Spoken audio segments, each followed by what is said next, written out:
Bugün seninle geçenlerde gördüğüm muhteşem bir rüyayı paylaşmak istiyorum. Bunu seninle paylaşmak isteme sebebim ise bu rüyanın içinde bence yalnızca bana değil, sana da çok önemli mesajlar olduğunu hissetmem. Umarım hepimiz mesajları en doğru şekilde alırız. Like and subscribe.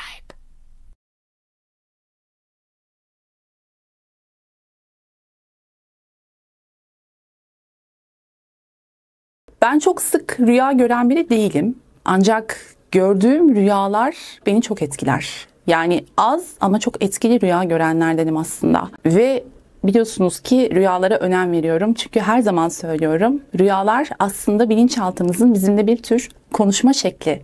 Bizimle semboller aracılığıyla konuşuyor rüyalar. Eskiden yani çok kısa bir süre öncesine kadar gördüğüm tüm rüyaları rüya defterime, rüya günlüğüme not alıyordum. Aslında birçok rüyanın yorumlamasını o notları yazarken yapıyordum. Fark etmediğim detayları, yani önemli önemsiz fark etmeksizin bütün her şeyi not alıyordum o günlüğe. Defter dolduktan sonra yeni bir deftere geçmeye üşendim açıkçası. Ancak o defter dolduktan sonra gördüğüm çok etkileyici rüyalar aklımda kaldı. Yani aslında bir nevi günlük tuta tuta artık rüyalarımı unutmaz hale gelmiştim. Şimdi rüyaya geçiyorum. Önce rüyayı anlatacağım sizlere. Gerçekten şahane bir rüyaydı. Uyandığımda içimdeki o hissi size anlatamam. Zaten bu yüzden kamera karşısına geçtim bugün. Mutlaka sizlerle paylaşma isteği duydum, gereği duydum. Şimdi arkadaşlar rüyamda bir akrabamın evindeyim. Evine misafirliğe gidiyorum. Deniz kenarında bir yerde oturuyor rüyamda. Böyle misafirliğe gidiyorum işte, ziyarete gidiyorum. Ve evin hanımı, akrabam olan bana o gece orada kalmamı söylüyor. Kalmamı teklif ediyor. Kal diyor, yani gitme diyor. Bu gece burada kal diyor. Ben de kalıyorum o gece orada. Böyle denizin hemen, yani arada bir cadde var. Denizin hemen yanında oturuyorlar. İşte pencereden baktığınız zaman deniz görünüyor falan. Öyle bir ev düşünün. Bana yatak yapıyor tabii. O hemen o deniz manzarasının yanında bir yatak yapıyorlar bana. Ve ben orada yatıyorum gece. Sonra ertesi sabah şu şekilde uyanıyorum arkadaşlar. Sola doğru yatıyorum böyle. Gözlerimi yavaşça açıyorum. O anı tekrar şu anda yaşıyorum resmen. Gözlerimi açtığım anda denizi görüyorum direkt pencereden. Deniz çarşaf. Yani o kadar güzel bir deniz ki durgun, böyle hafif hafif dalgalar olur ya, böyle küçük küçük dalgalar olur. Suyun yüzeyinde onu böyle görürsünüz, bir içiniz ısınır, suya girme isteği duyarsınız ya. Öyle tertemiz, berrak, durgun bir deniz. Aman Allah'ım diyorum ya, ben neredeyim? Bu ne kadar güzel bir manzara. Sonra bakıyorum arkadaşlar ufka doğru. Ufukta şu an tarif edecek kelime bulamadım yani. O kadar mükemmel bir görüntüydü. Kocaman altın gibi parlayan bir güneş. Kocaman ama. Böyle hiç o kadar büyük bir güneş normal hayatta görme şansımız yok. Orada ufukta o pırıl pırıl denizin hemen ufkunda kocaman parıl parıl parlayan sapsarı altın renkli bir güneş. Bir süre bakıyorum böyle. Suya bakıyorum, güneşe bakıyorum. Yeni doğuyor arkadaşlar güneş. Bakın ufuktan yeni doğuyor güneş. Hani o kadar güzel bir görüntü. Bir süre kalkmıyorum yataktan. Böyle seyrediyorum. Onun tadını çıkarmaya çalışıyorum. Allah'ım diyorum, ne kadar güzel bir manzara. Dur diyorum, biraz daha yatayım, şu manzaranın tadını biraz daha çıkarayım. Sonrasında uzanırken arkadaşlar, işte şimdi bu kameranın karşısına geçip bunu size neden anlattığımın sebebine geleceğiz. O anda manzarayı seyrederken böyle sakin sakin bir huzur doluyor içime. Bir süre seyrediyorum. Sonra diyorum ki, ya diyorum bir dakika, ben diyorum bunu çekeyim. Yani fotoğrafını çekeyim ya da videosunu çekeyim bu anın ve sosyal medya hesabımda paylaşayım diyorum. Yani beni takip eden insanlar da görsün o görüntüyü. Hani şimdi ben bunu birine anlatsam inanılır gibi değil. İnanmaz kimse. O yüzden hani bunu ben anlatayım, yani onlara göstereyim, onlarla da paylaşayım ki onlara da umut olsun gibi bir hissiyat geliyor benim içime. Ve uyanıyorum. Şimdi biliyorsunuz ben her fırsatta söylüyorum. Rüyalar önemli mesajlarını bize semboller aracılığıyla verir diye. Bu açıdan rüyanın içindeki mesajları okuyabilmek çok ama çok önemlidir. Rüya sanatı serisi oynatma listesinde yayınladığım birçok videoda bunu vurguluyorum. Arkadaşlar eğer hala seyretmediyseniz o seriye bakabilirsiniz. Rüya tabirleri hiçbir zaman standart değildir. Yani kişiye göre değişir. Kişinin uyandığında ne hissettiği, rüya ona nasıl bir his veriyor, ne hissettiriyor, ne düşündürüyor, bunlar çok önemli. O yüzden rüyanın içinde görülen semboller yani yalnızca evet şu demektir, bu demektir diye standart bir şekilde yorumlanamaz. Dolayısıyla ben şimdi bu rüyadaki, eğer buna benzer rüyalar gören varsa rüyadaki sembolleri önce bir genel olarak analiz edeyim size. Şimdi benim bu rüyanın içerisinde orayı fotoğraflayıp paylaşma isteğim aslında sizinle bir şeyler paylaşmam gerektiği, belki de bu rüyayı anlatmam gerektiği ve sizin de buradan belki bir umut ışığı alacağınızı, size bir umut ışığı vereceğini belki de gösteriyor bu rüya. Yani şu anda bu videoyu seyredip gerçekten umuda ihtiyacı olanlar olduğunu düşünebiliriz. Bunlar için bir umut ışığı olabilir. Mesela bu rüyayı anlatma sebebim.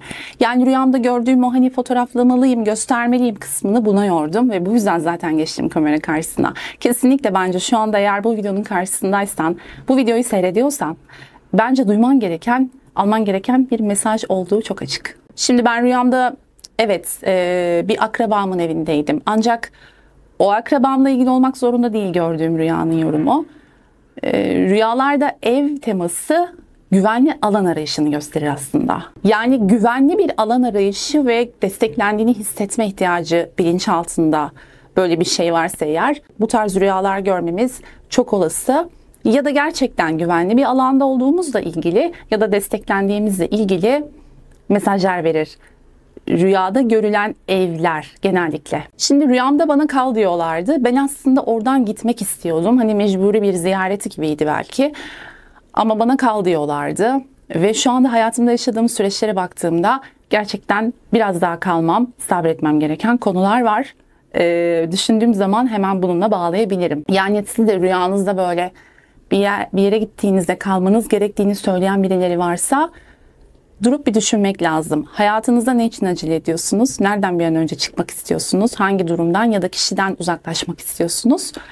Buna bakmak lazım arkadaşlar. Yani bir konuda sabırlı olup sabredip süreci iyi gözlemlemenizle ilgili bir mesaj olabilir. Mesela benim için en azından öyleydi. Deniz görmüştüm rüyamda ve deniz her zaman bize bilinçaltını gösterir. Yani bilinçaltı konuları, bilinçaltında neler olduğunu gösterir aslında deniz rüyamızda. Ben pırıl pırıl ve durgun bir deniz görmüştüm. Yani bilinçaltının aslında temizlenmekte olduğunu, içsel huzur ve berraklığa geçiş yaptığımı bir yerde gösteriyor ya da yapmaya başladığımı. Aynı zamanda dalgaların sakin olması, denizin sakin olması, duygu durumlarımın da dengelenmeye başladığını gösteriyor. Şimdi size hepsini anlatacağım. Ufuk görmüştüm. Ufuk demek gelecek demek, umut demek arkadaşlar. Aslında rüyanın en baskın mesajı buradan gelecek. Yani rüyada ufuk görmek, gelecek, umut ve sonsuzluk sembolüdür aslında. Ufka bakmak ise yeni fırsatların ve çok geniş bir potansiyelin size doğru yaklaştığını söyleyebilir, bu mesajı verebilir. Yani demek ki benim için yeni fırsatlar var. Ben ufka bakıyorum, ben geleceğe bakıyorum. Yani artık geçmişle ilgili konularda duygu durumlarımı dengeledim. Şimdi geleceğe doğru bakıyorum gibi bir mesaj olarak algılayabiliriz. Bunları niye anlatıyorum? Çünkü eğer siz de bu tarz rüyalar görüyorsanız buradan referans alabilirsiniz diye anlatıyorum arkadaşlar. Yani aslında asıl mesajımıza henüz gelmedik. Ufuktan güneşin doğması yine rüyamda ve çok büyük ve çok parlak bir güneşin doğması hayatımda yeni bir dönemin yaklaşmakta olduğunu, yeni bir doğumun yaklaşmakta olduğunu gösteriyor. Özellikle de denizin arkasından doğuyor olması hem duygusal hem de manevi bir yenilenmeye işaret ediyor benim için aslında. Evet, bu mesajı alabiliyorum. Yani bunu hissedebiliyorum aslında mesaj rüyadaki sembolleri birleştirdiğimde. Yine güneşin altın sarısı büyük ve muhteşem görünmesi ise bu başlangıcın çok parlak, umut dolu ve bereketli olacağını gösteriyor. Ve az önce de belirttiğim gibi rüyanın sonunda gelen bunu takipçilerimle paylaşmalıyım, fotoğrafını çekip insanlarla paylaşmalıyım hissiyatı da İşte kesinlikle bunu bugün sizinle konuşmam gerektiğiyle ilgili bir mesaj diye düşünüyorum. Sesim gitti. Yani gördüğün bu güzellikleri yalnızca içinde yaşama. Bunu insanlarla da paylaş. Güzel bir şey olduğu zaman bunu insanlarla da paylaş mesajı. Aslında bu benim için. Şimdi dostum, ben bu kanalı niye açtım biliyor musun? Gerçekten ruhun karanlık gecesi dediğimiz o yerin dibine inme, dibe vurma, dibi görme falan vardır ya. İşte onları dibine kadar yaşayan, belki daha ilerisi de vardır bilmiyorum ama ben bayağı bir aşağılara kadar inmişimdir arkadaşlar. Benimle birlikte bu süreci yaşayan birçok kişi vardır eminim ki. Hatta belki daha da aşağılara inenler vardır. Ruhun karanlık gecesiyle ilgili çok yakında bir video yapacağım. Çok detaylı bir video yapacağım. Ruhun karanlık gecesi nedir? Ne demektir? İnsan hayatında o dibi yaşamak nedir? O dibi yaşamanın güzelliği nedir? Diyeceksiniz ki dibi yaşamanın güzelliği mi olur yahu diyeceksiniz. Olur arkadaşlar. Çok da güzel olur. Eğer siz farkındalıkla yaşarsanız o dibi tabii ki. Neyse. Şimdi ben bu kanalı niye açtım? Ben bu kanalı kendi hayatımın gelişim sürecini buraya arşivlemek için açtım. Aynı zamanda yaşadığım, tecrübe ettiğim şeyleri sizinle de paylaşmak için açtım. Yani ben burada uzmanım, çok biliyorum, size anlatıyorum, siz de dinleyin diye değil arkadaşlar. Eminim şu anda beni dinleyenlerin içinde birçoğunuz benden çok daha bilgili ve çok daha tecrübelidir bu konularda. Ben yalnızca sizinle süreçlerini paylaşan, deneyimlediği ve tecrübe ettiği şeyleri paylaşan, çok pardon sesim de gidiyor bu arada.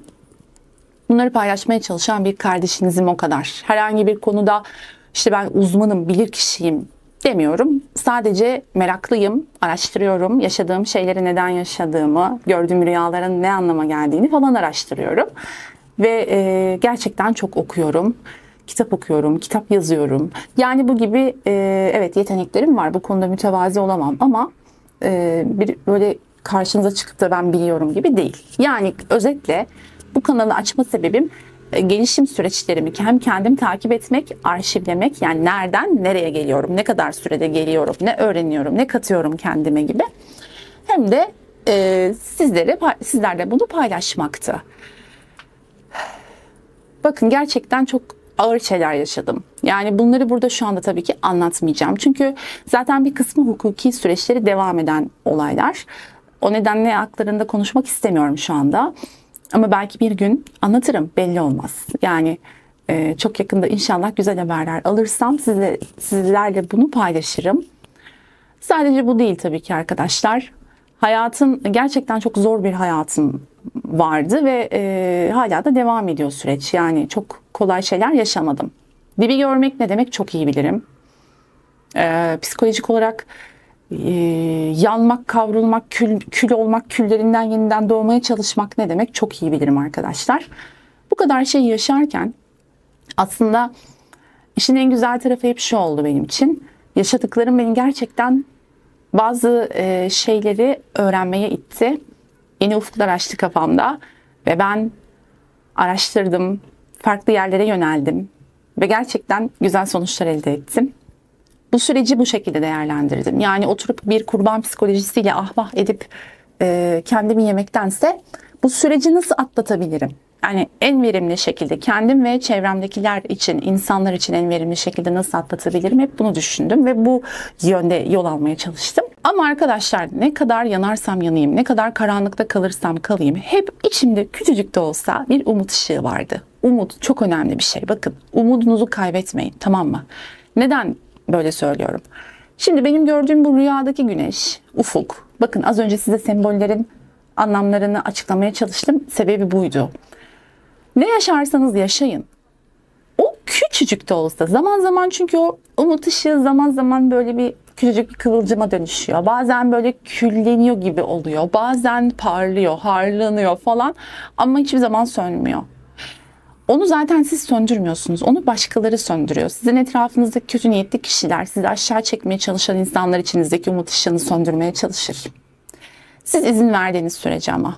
Siz buna izin vermezseniz hiç kimse içinizdeki o umut ışığını söndüremez. O hep yansın. Cılız da olsa hep yansın. Yani onu tamamen söndürdüğünüzde tekrar yakması çok zor olur çünkü. Hepimizin içinde var o ışık. Böyle ufacık da olsa yanıyor. Ne kadar kötü şeyler yaşarsanız yaşayın, hep bir umut içinizde oluyor. İşte o ışığa tutunacağız. O umut ışığına, o sıcaklığa tutunacağız, tamam mı? Ben de öyle. Gerçekten şu an ne yaşıyorsun bilmiyorum. Bak, benim de yaşadıklarım çok ağırdı. Ki herkesin yaşadığı kendine göre ağırdır. Belki ben burada anlatsam bir başkası diyecek ki ya sen de ne yaşamışsın, ben neler yaşadım. Belki de bir kısmınız diyecek ki vay be, bunların altından nasıl kalktın? Mesela böyle de düşünecek olanlarınız olabilir. Önemli değil kimin ne yaşadığı. Önemli olan bir şeyler yaşamış olmamız, ama ne yaşarsak yaşayalım tekrar ayağa kalkmak için bir umudumuzun olacağı. Ben hisleriyle hareket eden bir insanım ve hislerim bana diyor ki hepimiz için çok güzel bir umut dönemi geliyor. Bilmiyorum, astrolojiden anlamam, yani astrolojik olarak mı böyle düşünüyorum? Belki böyle önümüzdeki dönemlerde bir takım astrolojik hareketler olacaktır, bilmiyorum. Astrologları dinlemek gerekir bunun için, ama ben hisleriyle hareket eden bir insan olarak kesinlikle herkes için bir umut ışığının böyle daha da parlayacağı bir takım fırsatların ve yeni başlangıçların olacağını düşünüyorum. Çok kuvvetli bir şekilde. Şu anda beni dinleyen birçok kişi için böyle hissediyorum. O yüzden içindeki umut ışığını söndürmelerine izin verme. Dediğim gibi onu sen söndürmezsin zaten. Onu tutar bir başkası söndürmek ister. Çünkü neden? Senin içindeki umut ışığı seni o insana bağımsız hale getirir. Yani sen o insana bağımlı olursun o ışık olmazsa. Karşındaki de narsist bir insansa tabii ki onu isteyecektir. O yüzden o rüyamdaki o güneşin mesajı bence ve sonrasında işte paylaşma isteği gelmesinin sebebi kesinlikle buydu. Bu videonun ana konusu bu. İçindeki umuda sarıl. Ne olursa olsun, bak ne yaşamış olursan ol. Umut hep var ve olacak. Sen besle o ateşi, o umut ışığını sen besle. Bir başkasının onu söndürmesi mümkündür dedik. Ama bir başkasının onu yakması ya da coşturması pek mümkün değildir. İşte o senin elinde. Yani onu sen yapabilirsin. Her zaman dikkatli bak. Az önce dedim ya, kurban psikolojisine girmedim hiçbir zaman. Ne yapabilirim? Ne yapabilirim? Ya tabii ki çöktüm, yıkıldım, ayağa kalkamadığım zamanlar oldu. Gücüm kalmadı, dermanım tükendi. Ne yapacağım ben şimdi dedim, yalnız kaldığım zamanlar oldu falan. Evet, ama tamam, acımı yasımı yaşadım. Neyse, birkaç gün, bir dönem ya da birkaç ay. Dedim kalkayım bakayım ya. Bir silkeleneyim, ne oluyor yani? Yapabilirim ya. Geçmişte yaptım. Kim olduğunuzu hatırlayın arkadaşlar. Geçmişte yaptım, evet, bir daha yapabilirim. Başarabilirim ya. Bu kadar. Yapabilirsin. Geçmişte yaptığının en az geçmişte yaptığın kadarını yapabilirsin. Belki daha fazlasını yapacaksın. O yüzden içindeki o umut ışığını hiçbir zaman söndürme. O hep yansın, hep var olsun. Onu hisset şu anda mesela. Yok, benim içimde umut kalmadı, bitti mi diyorsun? Dibe mi çöktüğünü düşünüyorsun? Bence bir daha düşün. Bence iyi bir yokla bakalım kalbini, hislerini. Bir dinle içine. Bakalım var mı yok mu? Var. Kesinlikle var. Düşmeden önce, bırakmadan önce kendine bir kere daha düşün. Hemen şimdi bir kere daha düşün. Bak, ne yaşıyor olursan ol fark etmez. Toparlanabilirsin, ayağa kalkabilirsin o umutla. O güneş var ya hani, o rüyada ufkun arkasından doğan kocaman güneş. İşte mesaj buydu. Ve beni dinleyen bana ve beni dinleyen sana. Yapabilirsin, kalkabilirsin. Gaza getirmek için falan söylemiyorum. Ben kendi yaşadıklarımı düşünüyorum. Kendi yaşadıklarımdan yola çıkıyorum. Bir başkası kaldırabilir miydi diye kıyaslıyorum bazen. Birçok kişinin kaldıramayacağını düşünüyorum. En azından bir tedavi süreci, psikolojik destek olabilirdi mesela. Yani bunlar kolay şeyler değil. Yaşayan bilir tabii ki. Herkes kendi yaşadığını bilir ama burada boş konuşmuyorum ya. Gerçekten. Kamera karşısına geçeyim de hadi insanları bir motive edeyim, konuşayım da gaza getireyim de işte falan gibi bir düşüncem olsaydı emin olun bu güzel günde daha farklı şeyler planlardım. Ama bunu rüyayı gördüğüm ve o gün gözümü açtığım andan itibaren bu videoyu çekmek için sabırsızlanıyorum. Çünkü duymanız lazım, görmeniz lazım. Buradaki mesajları almanız lazım diye düşünüyorum. Sana verebileceğim naçizane tavsiye, bu az önceki rüyanın mesajının yanı sıra yepyeni bir dönem başlıyor dostum. Bana güven ve kendini hazırla. Gerçekten hazırla. Bunu hissediyorum. Yepyeni bir dönem başlıyor. Mucizevi bir dönem başlıyor. Hayatta belki de inanamayacağın, olmaz diyeceğin şeylerin olacağı bir dönem başlıyor. Bu videoyu kaydet ve 6 ay sonra, belki bir yıl sonra tekrar bir bak. Ve bu dediklerimi dinle, tekrar ve altına, önemli değil, 6 ay sonra, bir yıl sonra ya da yorum yaz. Böyle demiştin, evet de. Gerçekten inanılmaz günler bizi bekliyor. Yeter ki içindeki umuda sarıl. Sana etrafındaki insanlar boş hayaller kurduğunu, hayal aleminde yaşadığını, gereksiz şeylere inandığını ya da ne bileyim her şeyin kötüye doğru gittiğini söylüyorsa onlardan uzaklaş, dinleme. İşine bak, önüne bak. Çünkü bunun, bakın bu anlattığım şeyin manifestle, inanmakla, düşün olsun, iste olsun hiçbir şeyle alakası yok. Şu an tamamen bağımsız bir video çekiyorum. Eminim ki çok yakın bir zamanda hayatın değişecek. Yeter ki inan, umuda, içindeki umuda, o kocaman o parlak güneşe. Unutamıyorum, hala gözümün önünde, tüylerim diken diken oluyor aklıma geldikçe. Ne güzel bir mesaj değil mi? Bunu sizinle paylaşmak istemem. Her şey çok güzel. Bence.